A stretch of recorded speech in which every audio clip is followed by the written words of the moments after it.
Welcome to our video on resource planning and project management.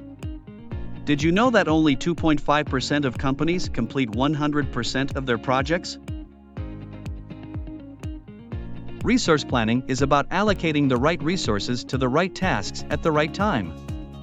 By doing this correctly, you can avoid scope creep, which impacts 63% of projects.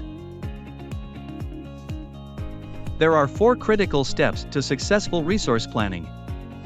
Step 1 is to identify all the resources required for your project.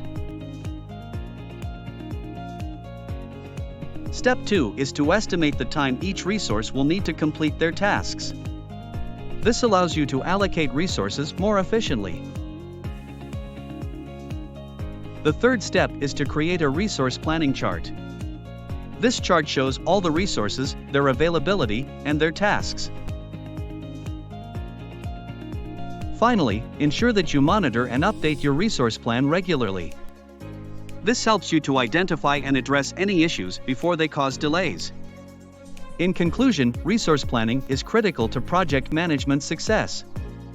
By allocating resources correctly, you can avoid scope creep and complete your projects on time and within budget.